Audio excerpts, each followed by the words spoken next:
Hello বন্ধুরা, কেমন আছেন? আশা করি আপনারা সবাই খুব ভালো আছেন। আবারও আমি আজকে চলে এসেছি একটি নতুন ভিডিও নিয়ে। বন্ধুরা, এখন যেহেতু বর্ষাকাল চলছে আর এই বর্ষাকালে কিন্তু বাইরের যত ইঁদুর কিংবা আরশোলা, টিকটিকি যাই বলুন না কেন সবাই কিন্তু আপনার আমার বাড়িতে এসে বাসা বাঁধছে। তাই বন্ধুরা, এই সমস্ত আরশোলা, টিকটিকি, ইঁদুরগুলোকে তাড়ানোর জন্য আমরা তো বাইরে থেকে বিভিন্ন রকম ওষুধপত্র কিনে আনি, যেগুলো আমাদের স্বাস্থ্যের জন্য ভীষণ ক্ষতিকর।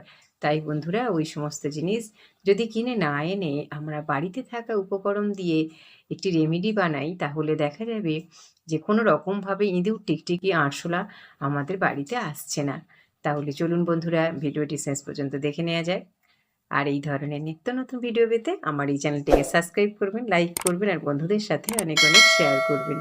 আর যে সকল বন্ধুরা আমার এই চ্যানেলের নতুন, তাদেরকে আমার বিশেষ অনুরোধ, চ্যানেলটিকে সাবস্ক্রাইব করে পাশে থাকবেন। তাহলে চলুন বন্ধুরা, ভিডিওটি শেষ পর্যন্ত দেখে নেওয়া যাক। আমি এখানে 2টি ধূপকাঠি নিয়ে নিয়েছি। এই ধূপকাঠি তো আমাদের নিত্য পুজোর কাজে সবসময়ই কাজে লাগে, সেখান থেকে 2টো কাঠি আমি নিয়ে নিয়েছি। এখন আমি এই ধূপকাঠি থেকে মশলাগুলো বের করে নেব। বন্ধুরা, এই ধূপকাঠির সঙ্গে আমি এমন কিছু উপকরণ মেশাবো যেগুলো আপনাদের বাড়িতেই রয়েছে আর খুব সহজেই আপনারা হাতের কাছে পেয়ে যাবেন। আর এগুলোর জন্য আপনাদের বাইরে গিয়ে ছোটাছুটি করতে হবে না। 2টি ধূপকাঠি থেকে আমি ভালো করে মশলাটা ছাড়িয়ে নিলাম।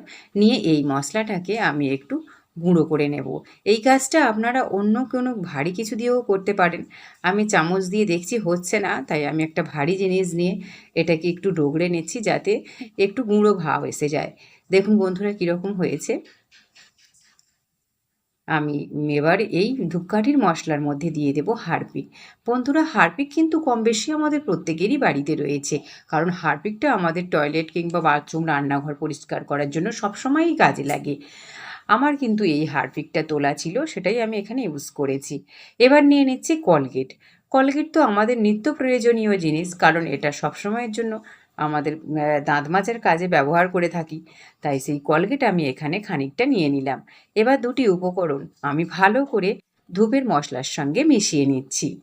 এইভাবে চামচের সাহায্যে ভালো করে নেড়েচেড়ে মিশিয়ে নিতে হবে। বন্ধুরা, একটু নেড়েচেড়ে নিতে দেখতেই পাচ্ছেন কালারটা একদম চেঞ্জ হয়ে গেছে। আমি এটাকে সরিয়ে রাখলাম, আরও একটি পাত্র নিয়ে নিলাম। এবার আমি এই পাত্রের মধ্যে নিয়ে নেব 4 চামচ আটা। বন্ধুরা, আমি এখানে ছোট চামচ বলে 4 চামচ নিয়েছি। আপনাদের যদি বেশি প্রয়োজন হয় তাহলে অবশ্যই আপনারা এটাকে বেশি করে নেবেন। এবার আমি যে মিশ্রণটা বানিয়ে রেখেছিলাম সেই মিশ্রণের অর্ধেকটা তুলে নিচ্ছি আটার মধ্যে। এবার আমি কি করব না, এই যে মিশ্রণটা দিলাম আটার মধ্যে, এটাকে ভালো করে নেড়েচেড়ে মিশিয়ে নেব। আপনাদের কাছে যদি আটা না থাকে, যদি বিস্কুটের গুঁড়ো কিংবা ময়দা যদি থাকে, সেটাও আপনারা এখানে ইউজ করতে পারেন। এবার আমি যে বাটির মধ্যে মিশ্রণটা ছিল সেটা নিয়ে এলাম। এর মধ্যে আমি দিয়ে দেব প্লেন জল। আপনাদের বাড়িতে যে প্লেন জল রয়েছে সেই প্লেন জল আপনারা এখানে ইউজ করবেন। অবশ্যই আপনারা মিশ্রণটা যতটুকু সেই পরিমাণে জলটা ইউজ করবেন। এবার আমি জলের সাথে সমস্ত উপকরণ নেড়েচেড়ে ভালো করে মিশিয়ে নিলাম। এইভাবে মিশিয়ে নেওয়ার পর এটাকে আমি 5 মিনিটের জন্য রেস্টে রেখে দেব। আমি একটা ঢাকা দিয়ে দিচ্ছি। এবার এটাকে 5 মিনিট রেখে আমি ফিরে আসছি। এটাকে আমি এখান থেকে সরিয়ে রাখলাম। এবার আরেকটি পাত্রের মধ্যে যে আটার মধ্যে আমি মিশ্রণটা মিশিয়ে রেখেছিলাম সেটা নিয়ে কি করব সেটা আমি এক্ষুনি আপনাদের দেখিয়ে দিচ্ছি। এইরকম ছোট ছোট 2টো কাগজের টুকরো করে নিয়েছি।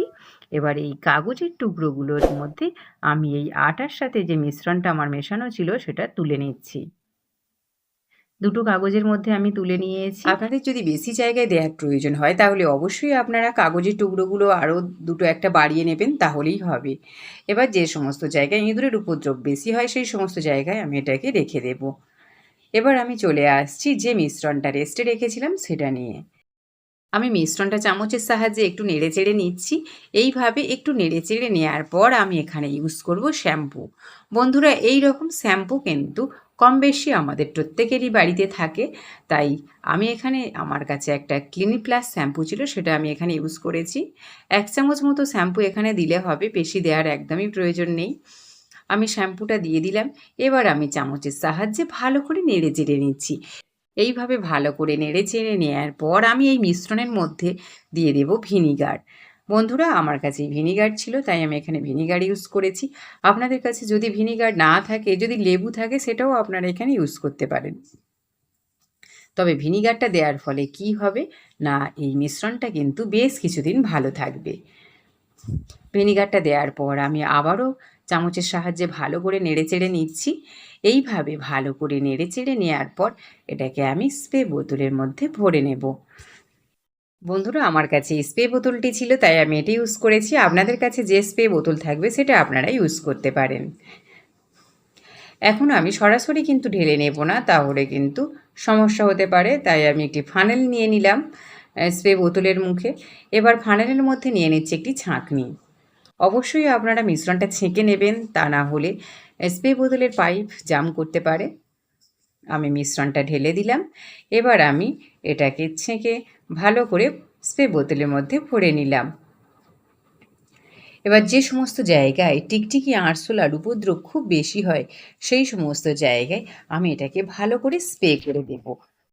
আপনারা অবশ্যই স্প্রে বোতলে মিশ্রণটা ইউজ করার চেষ্টা করবেন, তাহলে দেখবেন খুব ভালো রেজাল্ট পাবেন। এবার আমি আটার যে মিশ্রণটা রেখেছিলাম সেটা আমি নিয়ে চলে এলাম গ্যাস ওভেনের কাছে। এখানে ইঁদুরের উপদ্রব খুব বেশি হয়, আরশোলাও আসে, তাই বন্ধুরা এখানে আমি একটি মিশ্রণ দিয়ে দিলাম। এবার আরশোলা কিংবা ইঁদুর আসবে আর ঝপাঝপ কিন্তু এই মিশ্রণটা খেয়ে ফেলবো। এবার চলে আসছি সোফার কাছে। এই সোফার তলায়ও আমি একটা দিয়ে দিচ্ছি। কোনো রকম ইঁদুর কিংবা আরশোলা, টিকটিকি যাতে কোনো রকমভাবে লুকিয়ে থাকতে না পারে, তাই আমি এই রকম জায়গায় দিয়ে দিলাম।